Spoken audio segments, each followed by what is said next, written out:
अस्सलाम वालेकुम स्टूडेंट्स। आज का हमारा मौजू है फ्रेजल वर्ब। तो आइए हम सीखते हैं। अस्सलाम वालेकुम students, today's our topic is phrasal verb.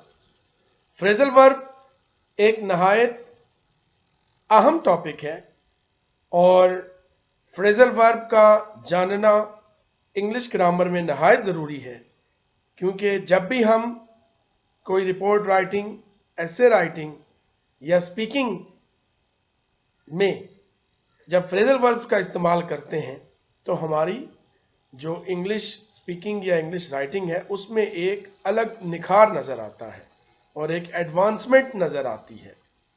तो फ्रेजल वर्ब को उर्दू में इस तरह से कहते हैं कि ऐसा अल्फाज का मजमुआ। A phrasal verb is a combination of a verb.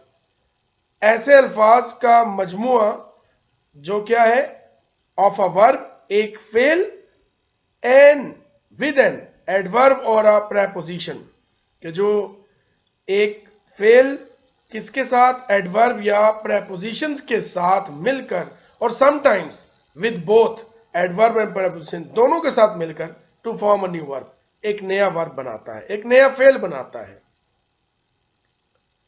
This new verb differs in meaning from that of the simple verb.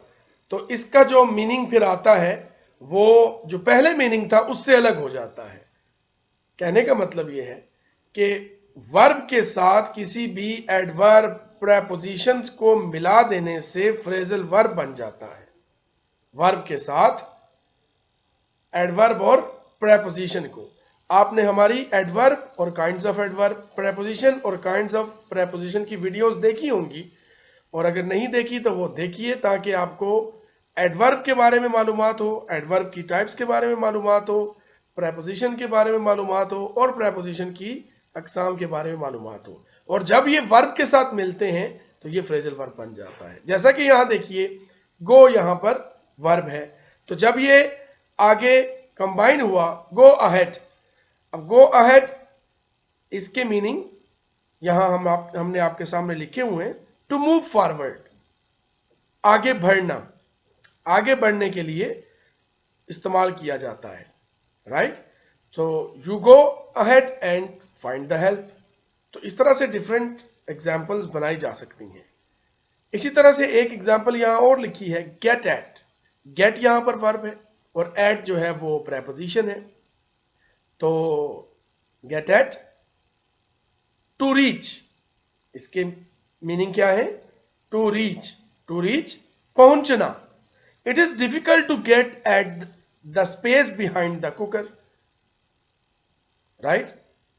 इसी तरह से लास्ट यहां पर एग्जाम्पल है शट अप। अक्सर हम ये लफ्ज सुनते हैं तो उसका जो यहां पर मीनिंग लिखे हैं वो है to be silent. Shut up के टू बी साइलेंट, खामोश रहना, उर्दू में खामोश रहना। You all boys must shut up now, right, कि आप तमाम लड़के जो है वो क्या करें, खामोश रहें, अभी खामोश रहें। तो ये शट वर्ब हो गया और अब जो है वो प्रेपोजिशन मिलकर आपस में इन्होंने क्या किया कि एक फ्रेजल वर्ब बना दिया। तो आज हमने फ्रेजल वर्ब को देखा तो हमें पता चला कि फ्रेजल वर्ब क्या होते हैं। ऐसे अल्फाज का मजमुआ जो फेल जो है, फेल मतलब वर्ब जो है, ये किसी भी एडवर्ब या प्रेपोजिशन के साथ मिलकर क्या करते हैं, एडवर्ब और प्रेपोजिशन के साथ मिलकर एक नया वर्ब बनाते हैं और उसमें फिर एक नया मीनिंग हमारे सामने आ जाता है, ठीक है। इसी तरह से यहाँ पर जो पहली एग्जांपल में हमने लिखा गो अहेड, तो यहाँ पर दूसरी एग्जांपल में गेट एट, तीसरी एग्जांपल में शट अप।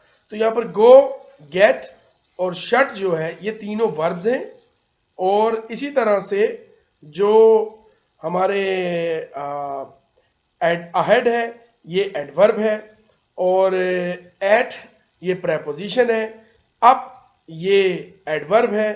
तो हमने यहां पर देखा कि पहली एग्जांपल में वर्ब किसके साथ मिल रहा है, वर्ब एडवर्ब के साथ मिल रहा है। दूसरी एग्जांपल में वर्ब प्रेपोजिशन के साथ मिल रहा है।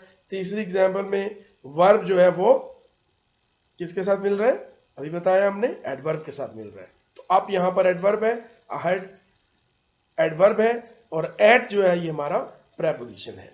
तो इस तरह से ये एक नया मीनिंग देता है और ये एक डिफर हो जाता है जो ओरिजिनल वर्ब होता है। Thank you very much, thank you for listening.